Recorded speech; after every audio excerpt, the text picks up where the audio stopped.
विद्यार्थी मित्रों, standard 4 subject Hindi आपको बुक लेनी है नई बाल सुलभ माला पार्ट नंबर 3, जिसमें हमने लास्ट वीडियो में चैप्टर 2 जो है री की मात्रा उसकी एक्सरसाइज कंप्लीट की। बच्चों, आपने भी इसकी एक्सरसाइज है पेज नंबर 9 तक वो कंप्लीट कर ली होगी। आज हम एक नए चैप्टर की शुरुआत करेंगे, चैप्टर नंबर 3, जिसका नाम है ए की मात्रा, द सिंबल ऑफ ए। ए के लिए इंग्लिश में आपको शब्द कौन सा कैपिटल यूज होगा? ई। ई फॉर एलिफेंट, जिसको आपको ए के तौर पे बोलना है। अक्षर के ऊपर मात्रा यानी कि ए की जो मात्रा है वो लगाई जाए तो अक्षर का उच्चारण ए ध्वनि के साथ होता है।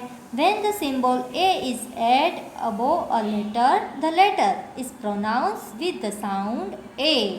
जैसे कि यहाँ पे आपको वन एग्जाम्पल दिया है, क प्लस ए की मात्रा, यानी कि ए की मात्रा किस प्रकार से की जाती है, वहाँ पे आपको वन स्लांटिंग लाइन यानी कि वन क्रॉस लाइन बनाए तो इज इक्वल टू बनेगा के।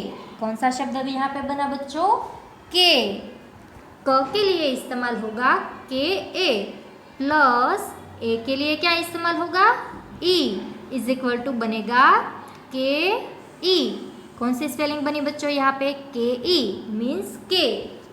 और ए के लिए इस प्रकार की साइन यूज होती है, वो आपको यहाँ पे दर्शाया गया है। अब देखते हैं नीचे, नीचे क्या आपको दिया है? ए की मात्रा वाले कुछ शब्द दिए हैं, वो आप ध्यान से देखें। Words with the a symbol, यहाँ पे ए सिंबल होता है, उस प्रकार से 4 पिक्चर दिए हैं बच्चों। ये फर्स्ट पिक्चर है, कौन सा? बनाना, जिसको हम हिंदी में केला कहते हैं। अब वहाँ पे केला लिखने के लिए हम सबसे पहले तो क्या इस्तेमाल करेंगे? लेटर क प्लस ए की मात्रा जो साइन होती है वो आपको करनी है। क प्लस ए प्लस ल plus standing line is equal to बनेगा केला। और क के लिए के ए इस्तेमाल होता है, वो तो आपको पता है। और ए के लिए जो ये ई लिखा हुआ है वो आप लिख सकते हैं, प्लस ल के लिए एल ए प्लस जो स्टैंडिंग लाइन है उसके लिए ए लिखेंगे तो पूरी स्पेलिंग बनेगी के ई एल डबल ए, केला। अब दूसरा पिक्चर देखते हैं। ये पिक्चर कौन सा है बच्चों? ये पिक्चर है एप्पल का। एप्पल यानी कि सेब, उसको हिंदी में क्या कहेंगे? सेब। तो सेब लिखने के लिए सबसे पहले आपको स लिखना है, स प्लस ए प्लस ब इज इक्वल टू बनेगा सेब। सेब यानी कि एप्पल। अब हम नीचे तीसरा पिक्चर देखते हैं। तीसरा पिक्चर कौन सा है बच्चों? ये है घर का पिक्चर। घर यानी कि हाउस बच्चों, उसको हिंदी में बसेरा, गृह, घर तीनों नाम कह सकते हैं। तो यहाँ पे आपको ए की मात्रा सीखनी है, इसलिए नाम यहाँ पे दिया है बसेरा।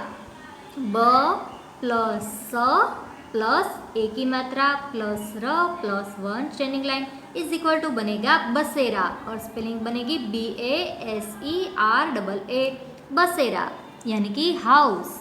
अब देखते हैं चौथा जो पिक्चर है वो है मॉर्निंग का। यहाँ पे सीन दिया गया है, पिक्चर में आपको मॉर्निंग का सीन दिखाई दिया है। उसे क्या कहेंगे? सवेरा या तो प्रातः कहेंगे, लेकिन हमें इसमें ए की मात्रा सीखनी है, इसलिए सवेरा शब्द यहाँ पे दिया है। स प्लस व प्लस ए की मात्रा प्लस र plus standing line is equal to बनेगा सवेरा। और स्पेलिंग बनेगी SAVERAA। तो ये हमने 4 नाम सीखे। कौन कौन से नाम सीखे बच्चों पिक्चर के साथ? ये फर्स्ट पिक्चर है केला, सेब, बसेरा और ये है सवेरा। तो अब हम कुछ और नाम देखते हैं, वो हमें दिया है नेक्स्ट पेज पे, पेज नंबर 11। शब्दों को पढ़िए और सीखिए, read and learn this words. यहाँ पे कुछ शब्द दिए हैं जो एक ही मात्रा वाले हैं, वो शब्द हम बोलना सीखेंगे। आप भी बच्चों मेरे साथ ये सारे शब्द है वो बोलते जाइए। यहाँ पे लिखा है ख, उसके ऊपर ए की मात्रा दी है और लिखा है ल। तो पूरा शब्द क्या बना बच्चों? खेल। खेल यानी कि जो गेम होती है वो, रमत। अब है देर, क्या लिखा है यहाँ पे? देर। द के ऊपर आप ए की साइन बनाएंगे और यहाँ पे लिखा है र, देर। सवेरे, क्या लिखा है यहाँ पे? सवेरे। उसके बाद का शब्द है यहाँ पे जलेबी। कौन सा शब्द है बच्चों? जलेबी। आप सबको जलेबी अच्छी लगती है ना बच्चों? ये जलेबी इस प्रकार से लिखा जाता है। सबसे पहले ज, ल के ऊपर वन स्लांटिंग लाइन यानी कि वन मात्रा और बी, इस प्रकार से लिखेंगे तो शब्द बनेगा जलेबी। उसके बाद देखते हैं आगे का शब्द, वो लिखा है खेत। क्या लिखा है बच्चों यहाँ पे? खेत। ख के ऊपर इस प्रकार से वन स्लांटिंग लाइन बनाओ तो शब्द बनेगा खे और बाद में त, खेत यानी कि फार्म। अब देखते हैं ठेला। यहाँ पे क्या लिखा है? ठ के ऊपर वन क्रॉस लाइन और ला तो बनेगा शब्द ठेला। उसके बाद देखते हैं केवल। क्या लिखा है यहाँ पे? केवल लिखना है आपको, एक साथ हम शब्द बोलते हैं केवल। उसके बाद का नाम देखते हैं, ये शब्द लिखा है मेहनत। क्या लिखा है बच्चों? मेहनत। अब देखते हैं थर्ड लाइन, यहाँ पे दिया है पेड़। कौन सा शब्द है ये? पेड़। पेड़ यानी कि ट्री। अब देखते हैं यहाँ पे लिखा है बेटा। अब हम एक साथ ये जो शब्द है वो रीड करते हैं तो लिखा है यहाँ पे बेटा। अकेला, अकेला।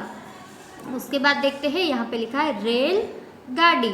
रेलगाड़ी यानी कि ट्रेन। एक साथ हम बोलते हैं रेलगाड़ी। देश, देश यानी कि कंट्री। अब है यहाँ पे मेला। मेला यानी कि कार्निवल। अब है सहेली। सहेली यानी कि फ्रेंड। सवेरा, तो सवेरा उसको क्या कहेंगे हम? मॉर्निंग। भेड़, भेड़ का मतलब होता है शीप। और उसके बाद है केला यानी कि बनाना। करेला और बसेरा, बसेरा यानी कि ग्रो। तो ये सारे जो शब्द है वो हमने रीड करना सीखे। एक बार हम फिर से ये सारे जो शब्द है वो बोल देते हैं। आप भी मेरे साथ सारे शब्द बोलते जाइए और उसको लिखते किस प्रकार से है वो भी आप सीखिए। हम स्टार्ट करते हैं। खेल, देर, सवेरे और जलेबी। उसके बाद है खेत, ठेला, केवल और मेहनत। पेड़, बेटा, अकेला और रेलगाड़ी। उसके बाद कौन सा शब्द है बच्चों? देश। हमारे देश का नाम क्या है बच्चों? भारत। आप उसको इंडिया भी कह सकते हैं या तो हिंदुस्तान भी कह सकते हैं। ये हमारे देश का नाम है। कौन सा नाम है बच्चों? भारत। मेला, सहेली, सवेरा, भेड़, केला, करेला और बसेरा। ये सारे जो शब्द है वो आपने अब रीड करना सीख लिया। अब हम ये जो एक ही मात्रा वाले कुछ यहाँ पे सेंटेंस दिए हैं और पैराग्राफ पूरा भी दिया है वो हम रीड करना सीखते हैं। देखिए यहाँ पे आपको एक सुंदर सी ट्रेन दी है और ट्रेन में आपके जैसे सारे बच्चे हैं वो मौज मस्ती कर रहे हैं। पठन अभ्यास, रीडिंग प्रैक्टिस। हम प्रैक्टिस रीडिंग की करते हैं। रमेश कल सवेरे रेलगाड़ी से मेरठ जा। एक बार फिर से। रमेश कल सवेरे रेलगाड़ी से मेरठ जा। यहाँ पे आपका सेंटेंस है वो कंप्लीट होता है। एक तो जहाँ पे आपका सेंटेंस है वहाँ पे आपको फुल स्टॉप दिखे तो वहाँ पे आपको बोलने से पहले थोड़ा सा रुकना है, यानी कि एक साथ आपको पूरा पैराग्राफ रीड नहीं कर देना है। जहाँ जहाँ आपको स्पेस दी है इस प्रकार से वहाँ आपको थोड़ा सा रुकते जाना है बोलते। जैसे मैं बोल रही हूँ, रमेश कल सवेरे रेलगाड़ी से मेरठ जा। हेमा का बेटा मेरठ में है। तो इस प्रकार से आपको भी बोलना है। इस प्रकार से जैसे आप स्पीडली एक साथ बोल जाएंगे तो ये आपका सही ढंग से बोला नहीं जाएगा। जैसे कि कोई है वो बच्चा तो वो इस प्रकार से बोलेगा, रमेश कल सवेरे रेलगाड़ी से मेरठ जा, हेमा का बेटा मेरठ में है, उसके लिए सेब केला ले जा, मिठाई और जलेबी भी ले जा। तो ये सही प्रकार से आप बोल नहीं रहे हो।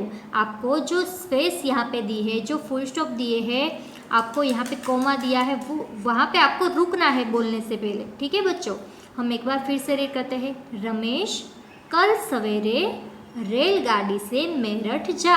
ठीक है बच्चों, आपको इस प्रकार से बोलना है। अब हम नेक्स्ट यहाँ पे सेंटेंस दिया है वो बोलते हैं।